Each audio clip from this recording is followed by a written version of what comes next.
This is Professional Life Crisis. I'm your host, Amanda. And by now, I'm a damn near professional at having a life crisis. This podcast is here to help you get through those messy, uncertain times riddled with ramen noodles and self-doubt. If you're an ambitious, curious young professional trying to pave your way in the world, it's not as scary as I once thought it was. But I really wish I'd had someone to tell me that.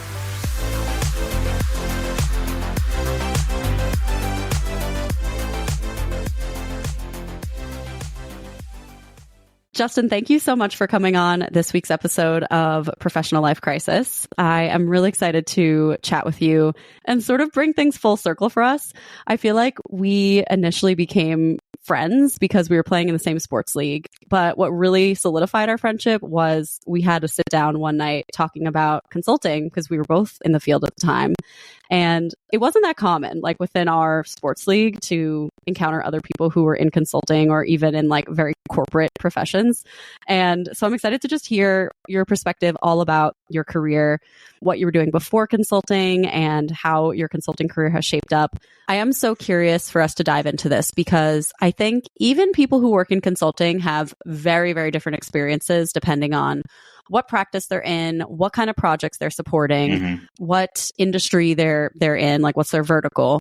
And so it can just be such a convoluted career. So I want to talk about what it is that you're doing now and how you would describe the work, like in as little jargon as possible, which I know is hard for consultants. So what would you say your current work is about? And then we can talk about like, what's your role? Like, what's the team structure and all that good stuff. But what are you doing? What's your job? Yeah. So I am technically within management consulting, which probably starts off the jargon right there, right? Like, what does that mean? But working with mid-market firms, so anywhere between typically 50 million in revenue and let's call it 5 billion in revenue. It's probably at the very top end. Primarily only speaking with or my project sponsors, the individual responsible for the project on the client side is the executive team. So CEOs, CTOs, CFOs, usually my buyers is what I'd call them. The individual projects can vary, but they are typically, let's call them 8 to 10 week projects at a time, where I'm usually sitting over the top with some partner oversight. So someone who has equity in our company and a partner. And what level are you at now? Are you a senior manager? I am a manager up for director this year. Awesome. Which in my company is the last position before partner. So, awesome. Okay. So at other companies that may be, like the senior manager level would be the last level. Correct. At Accenture before partner or managing director, which is what they called them. So so you're like coming at the end of your manager term, going up to promotion for your senior manager / director level. And then after that, you become partner. Exactly. Yeah. Cool. And I think that's another like thing to research when you are looking at different consulting firms or I think any company is job titles can mean something different and totally different. Like, I think it's super helpful to connect with someone via LinkedIn or whatever it is to let them digest it to you because it's not easy to find that information. Maybe there's some like back channel, blogs or Reddit posts, I'm sure. But it's always helpful just to get it from someone who's in the company because when you get to the manager position, you either choose partnership path or you choose subject matter expert path where you become a little bit more technical and you'll never look towards having an equity stake company. Oh, okay. That's great. I actually didn't even know that. I'm not sure if that's the same structure at Accenture. Super new for us. Yeah. So you're talking about the project structure would typically have a partner and then how many managers, how many directors, how many analysts, or maybe not how many, but like what would be the ratio of all those people on a typical project? So a typical project, not mine, but I'll say typical structure, let's call it of those 10 weeks, of the hours of the dollars we have allocated towards the project, 5% of those are going towards a partner. About 10 to 25% are going towards a director, so the next level down from there. Usually about 50%, so half the time is being allocated to my position as a manager or engagement manager. And then you'll have 2 or 3 full-time staff members. So I am supposed to be managing 2 projects at a time anywhere throughout the business cycle. Got it. So it's kind of like a pyramid. And I would say this is true for projects at Accenture as well, where the structure is there will be one partner, managing director, whatever you want to refer to it as like the project sponsor. Mm-hmm. So they are the one person who oversees the project and the main client relationship. Then there can be like multiple directors, but probably very few. On large projects, you would have like maybe even more managers. Like there might be different work streams, and there might be a manager for each of those different work streams. So that could be, a handful of managers. And then relative to the rest of the project, there'd be a lot of analysts, or some firms call them associates, I think, and you call them staff members. So it's kind of like a pyramid where like less management, more of the sort of day-to-day analysts, and then managers kind of sprinkled in between. Would you say that's pretty typical for your company as well? Oversight, management, doers. Like, yes, call them whatever you want. Like, that's what they serve. Honestly, that's a great way to understand it. Like, that's a great analogy. Yeah. And I think the benefit I have from working with mid-market is the biggest difference, what you just explained. I'm the client relationship lead. In all my projects, I'm the one talking with the CEO on a daily basis, weekly basis, whatever the cadence we establish. I am, unfortunately, sometimes the throat to choke, which I hate that term. But I've heard it more and more in my career. I know, terrible, right? Basically, if anything goes wrong, they come after me. It's on you. Hopefully, when things go right, they come after me, hopefully. Yeah. But I barely have partner oversight. I barely have director oversight. I'm kind of just running a lot of my own engagements, which is a lot of fun, a lot of freaking pressure. I think one of my superpowers is I know when to call in people and when not to. So that's understanding what that level of elevation, like here's a problem I need to elevate it, or here's just something that I can take care of. And I just need to inform someone of this was the decision that was made. This is the first time, though, in my career, I'm on a large transformation type project. Okay. So working with a mid-market firm, we're doing a new customer relationship management tool, CRM, a new enterprise resource planning tool, an ERP, a master data management tool. So very technical things. My background is not there. Like, talk about a technical hurdle. Like, I am learning on the fly. I'm living on YouTube. I am trying to just absorb from my colleagues and the vendors that we work with. But again, yes, I need to be knowledgeable about these things, but we have subject matter people. Right. You're not an expert. I will never be an expert, and I'm okay. Yeah. I'm good at corralling the troops. I'm leading a team of 50 people, something like that, on this transformation. That's awesome. Which is super scary. I'm like, what the heck am I doing? But I'm leaning into my superpowers of being able to communicate technical things at an executive level, being able to lead large teams that don't necessarily work or talk to each other, and being able to alleviate the clients' like scary issues. Yeah, they've and stress. Never undergone this. Yeah, I mean, this is super new to them. Like, they're afraid everything's going to go wrong, and it probably will. And we'll figure it out together. It's funny that this is the first time that you've been on one of these big ERP projects, because that's was like, you guys did. I mean, when I was new, it felt like that's what we did. And those were my first couple of projects. Actually, even at my internship, I interned at IBM and I did a big like SAP project. And then first project at Accenture was like an Oracle project. And I was like, God, I could not stand it. I hated it. And I just thought it was like so mundane, so like technical, and just like not going to change anybody's lives at the end of the day. But it is just like one of those very classic consulting projects. My take on it is, if you wind up on one of these projects and it's not your thing, that is okay. And it's very possible you will. But to find other areas of the business that interest you and to start making connections with them right away, because it can feel all encompassing when this is like the only kind of project that you know about, especially because it's such a classic one. So that scared me at first, but then I realized like, okay, this is not the end of the world, and this is not the only type of work that's available to me here at Accenture, but it did feel like it at first. Yeah.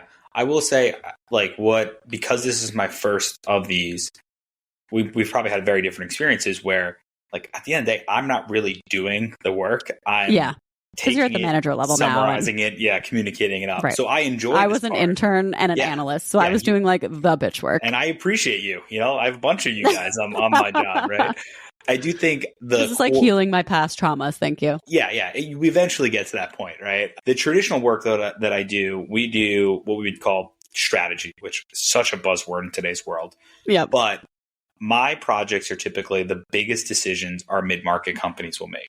What I mean by that is, should I open up a new business segment and offer a product I've never done before? And if so, how do I do that? Should I open up a new warehouse or move my headquarters? And if so, where? How do I communicate, or how do I rebrand myself if I'm looked at in a negative light by my consumers or my vendors? How do I change my outgoing perception of what I look like? And then what are the people, the processes, and the technology to back all that up? So I love that explanation. Yeah, that's great. I've gotten to do some really cool projects. Like we did a headquarter relocation project that sticks out, which was a great client. We moved the client from the Midwest down to Nashville, which was a lot of fun. I've done like a company came to us and said, how do I double my revenue in 5 years? I was like, that's super impactful. I'd love to solve this problem with you guys. Also, wow, what a classic like case study interview question. 100%. Does that seem like? Yeah. Oh, and it was a tough client. It was one of the hardest clients in my career. So, I think, and that's a big shift to what I did at the Big Four. That was very stay in your lane, do this really good. And I was doing more risk consulting. And that was for all folks out there, like every company, especially a Fortune 500 or public company, has a group like internal audit where they're looking at themselves. They're looking internally to see, are they doing the right things? And that could be compliance issues, making sure they're paying people the right thing, following the right processes through a legal perspective, whatever it is, making sure they're doing okay. We would help companies through that process through the construction lens. So we would help big companies who don't have construction experts on staff to make sure their projects were running accordingly. Right. So I helped manage a $12 billion capital expenditure through one of the major airline carriers at JFK, LaGuardia, and LAX. Wow. So super different. But I met the CEO once in my career through that time. I've only dealt with like 5 or 6 levels down, like no C-suite exposure, didn't like that, could only do this type of service. When I look at it now, this is an interesting career kind of moment I'm having where I don't really care what work I do. I just care if it sells because that's what I'm judged on now. I'm not judged on, just because I sell the work, I have others delivering it. To me, if it's not interesting, I don't care, which is not good or bad. Like before, I was caring about the work so much more if it was interesting because I was doing the dirty work.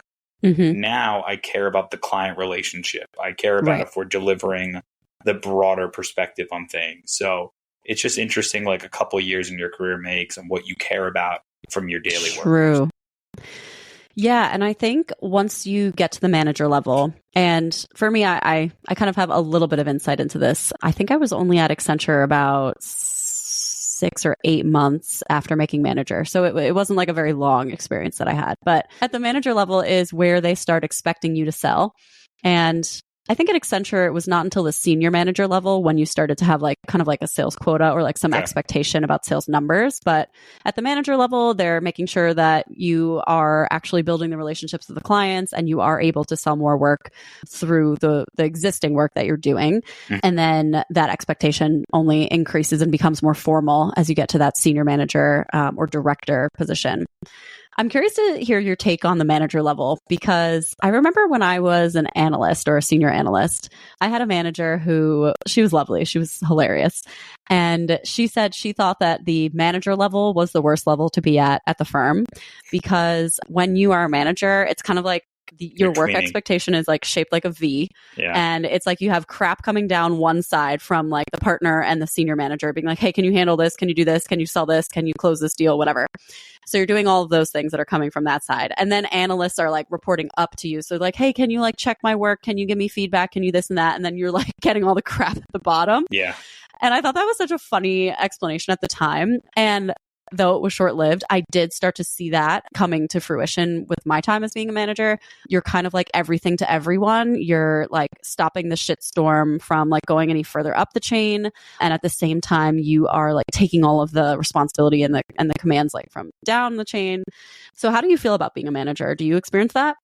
I think it's the biggest jump in our field where people get your first taste of true leadership opportunity and how to balance taking yourself out of the doer and more of the guider, but still being dangerous enough to do it when you need to. Yeah. Yeah. And hop in and just get in that Excel table and do it yourself while you're sharing screens with an analyst. You're like, let me just show you how it's done. Yeah. And like, let me show you how to save 8 hours doing it. Right. And I think I've always enjoyed the selling part of our business. I love that. Yeah. Like, you're a relationship builder, and that's like, comes easily. That's so much fun to me, and it's so much fun to generate more work. And that's me. I really lean into. I think the thing I learned when I got to the manager position was like, just because you're leading doesn't mean you can lead everyone. And I kind of have found some lieutenants that are at the staff level that are just high performing staff that I know when to delegate tasks to them versus when to spend time sharing screen and having like a true working session. Right. And I think it comes with also, as a leader, you need to build the environment to allow for questions to be asked, but also allow them to lead when it's appropriate. So, there's tasks that I give my team and they do on a recurring basis, and I have minimum to no oversight and I trust them. And then there's other opportunities where they'll come and say, hey, how should I approach this issue? And, sometimes I'm just like, give it a shot. Just, it's on you. You tell me. Yeah. Right. And other times, like, well, this is how I think we should go about this. And this is the angle. So like, this is how we're doing it. This is how we've done it before. This is like, there's people who are brighter than me and younger than me, older than me. It doesn't matter around me. And I love to absorb their information and then try to compile it and make sure it's the best communication method. But I do think it takes a great and very humble manager to think like that. And I'm sure your staff enjoys working with you for that reason. Yeah, no, I appreciate that. And they, what helps? They express that, which is good. So, that is good. But there's been 1 or 2 times I can think about in recent memory where I'm like, hey, this is how we're doing it. Like, enough brainstorming. This is it. And this is where you need to go get your hands dirty. And I think how you communicate that is super important and super interesting. Like, I've had people kind of being a hard nose, and I don't respond well to that. I'm all about like getting the positive feedback and understanding where I can improve. And I try to do that to others. So yeah, I mean, it's an interesting position to be in. I do think, to your point, it's when you get your first taste of leading, and you're like, I don't know how to do this. And we're all just learning on the fly. And, but I think building the community around you to be able to ask those questions is super imperative as well. Yeah. Yeah. You got to have the support as you're transitioning into that manager level. And thankfully I did. And it made a big difference in how I became a leader myself, how I decided I wanted to show up as a manager. So yeah, having that support, I think, is really crucial. I think with that being said too, like, your support doesn't need to be your direct supervisor. True. Or the person who's always your partner, right? Like, I have great relationships with younger partners in the firm who are doing way different work than I am. But we get along on a personal level, and I can pick their brains on how they've approached things in their career. And that's another piece. Like, I think you are not limited by your work stream or your department or your office, like, especially in a virtual environment. Like, it's so easy to connect now with people all across the world. And chances are they want to connect with you too, right? And if you consider yourself, especially a high functioning employee or someone who has career aspirations for whatever it is, like, people want to connect with each other of the like mindset. So just reach out. 100%.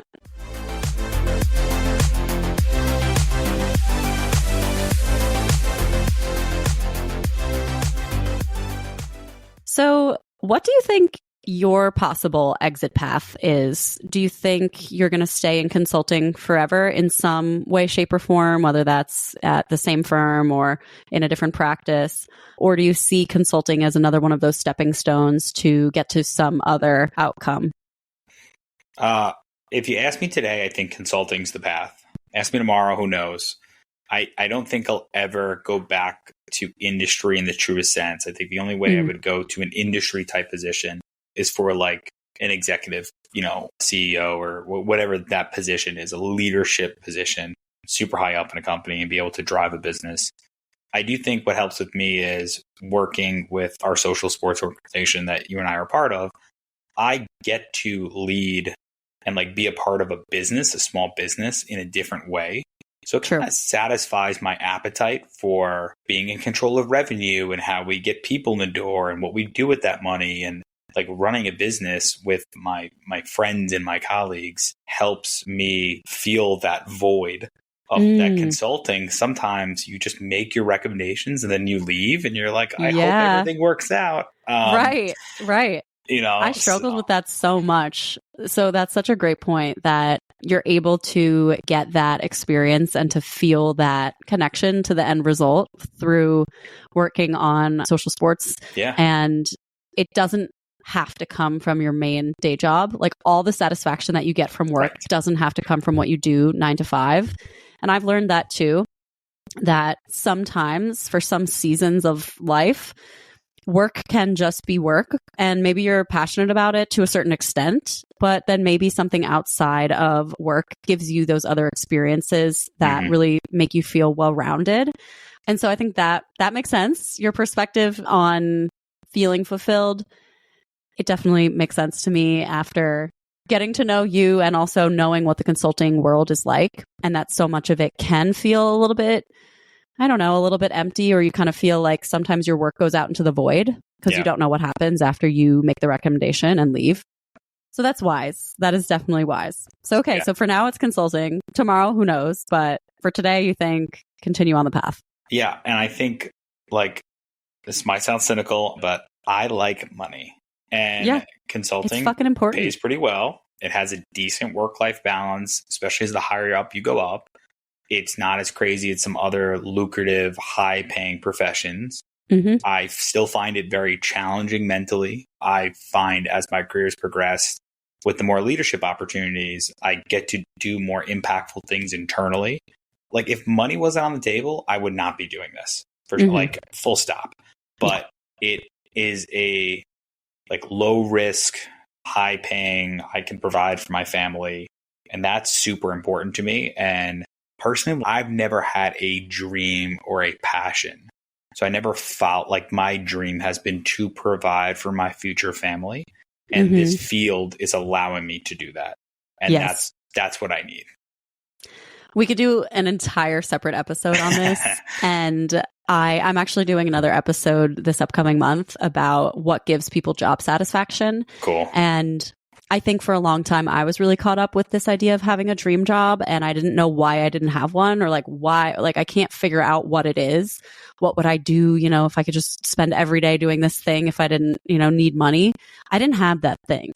I have a lot of passions in life. I have like a lot of things I want to do in my life. And to some extent, working and having a job that pays you well and gives you decent flexibility and work-life balance has actually allowed me to live a life that I'm passionate about. Sure. But it's not always like through work that I find my passions. And I think that is such a convoluted idea these days that everybody has a dream job. And if like you're not 100% happy and you don't absolutely love what you're doing, that you're in the wrong place. I think you have to listen to yourself and you have to take the signals and you have to see like, how does this really feel for me in order to make that decision? Yeah. But it's not this whole like, if you're not 100% happy, you're like totally missing out on this other thing that you should be doing that's going to fulfill you to the brim. No. And I will say like I interviewed pretty recently with a smaller firm. Something that they asked us to do as part of the interview process was make a career matrix. So down your y-axis were things that were important to you. And down the x-axis were companies, including them and your current employer, and how they ranked on a scale. I thought that's really interesting. Like such a silly, I'm like, what the heck am I doing this for? And I ended up not pursuing the opportunity, but I took this thought process of like, what is actually important to me was actually a good self-reflection exercise. And like, how do those, maybe let's call it money is out of 5 today.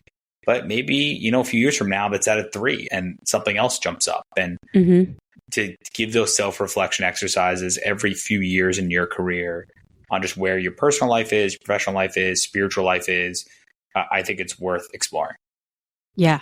Oh my gosh, that's great. I love that. I think I want to use that on like when I'm evaluating potential opportunities. That's really good. Why not? So looking back on your own journey, If you had to give advice to someone on your staff or someone who's like a brand new analyst in consulting now to help them on their career journey, what advice would you give them? I think no one cares about you as much as you. And what I mean by that is no one is going to fight harder for you until you start fighting for you. Oh my God. Yes. Like when I started doing internships, I felt so entitled. Because I was going for school or diploma, and then I started working and I felt like I deserved this job. Like they should be thankful to have me. And then I go through periods and I work with some other younger professionals where maybe they're struggling to get a raise or something like that. And I'm like, well, because like you need to care more about it. Right? Like if this is something you don't like about work, you need to speak up about it, or you need to do something about it. You need to pivot your career, whatever it is.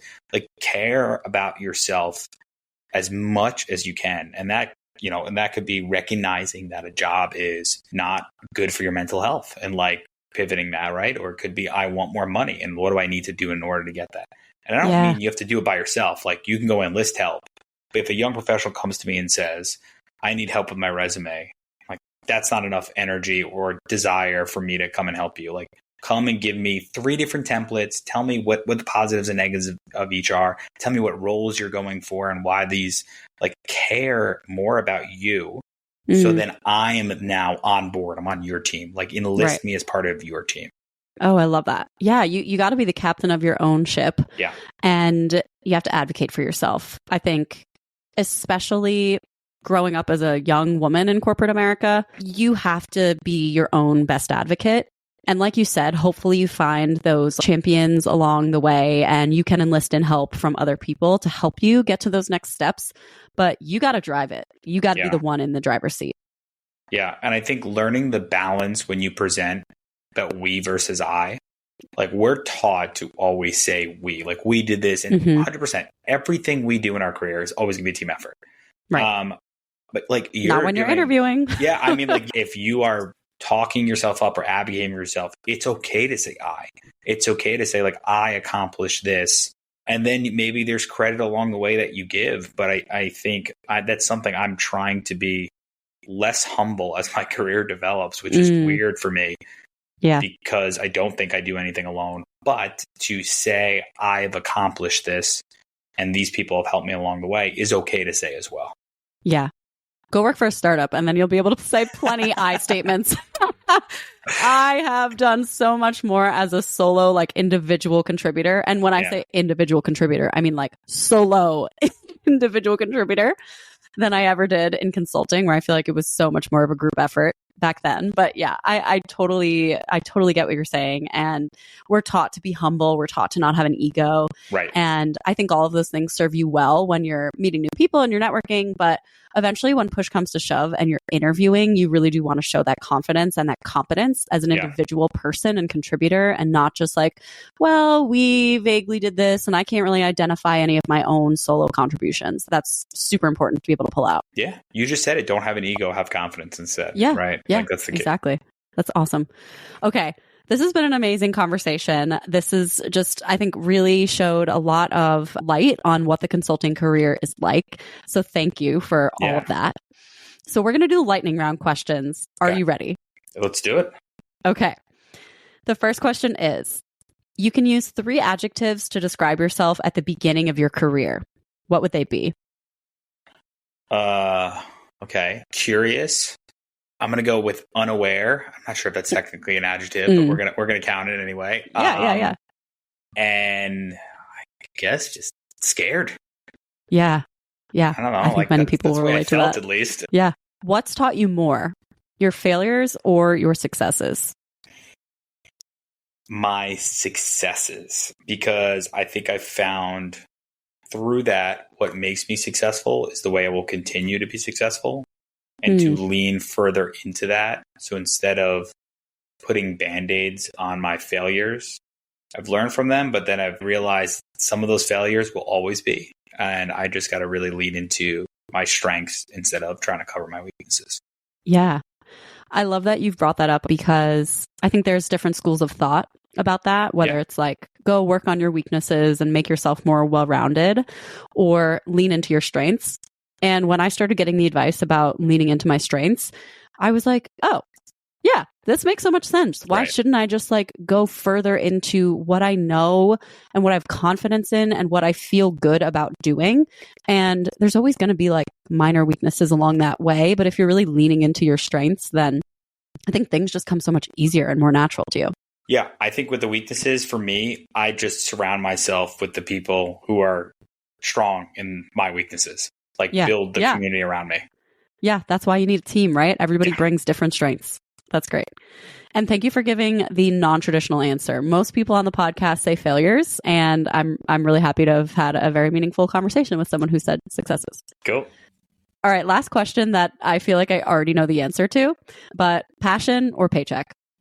Paycheck. Yeah, paycheck. We got bills, baby. You know what? Again, it's just like there's so many other things I'm passionate about besides what I do Monday through Friday. And for me, the reason it's paycheck, I learned that money is just a means for opportunity to do the other things. And I enjoy making money. We all do. And it helps pursue those smaller passions. So that's just for me. I mean, call me cynic, but that's the way I believe.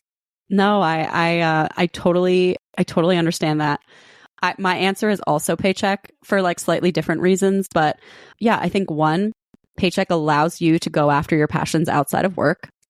And for me, I say paycheck because I didn't come out of the womb with like a natural born passion, like one thing I knew I needed to do for the rest of my life.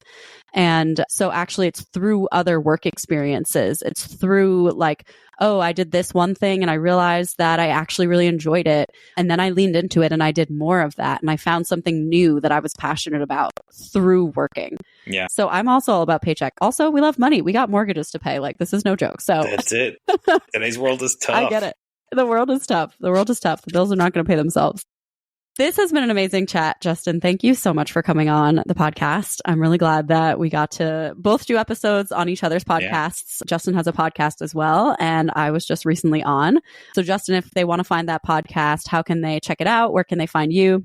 Yeah. So my brother and I started a really fun podcast called Life Lanes, the Brotherly Guide, where we have some very weird intellectual conversations. We go from President Bukele to English Premier League soccer all in one breath. And then we also love to leverage our internal network of really awesome people. And Amanda was so awesome to be on that earlier this week.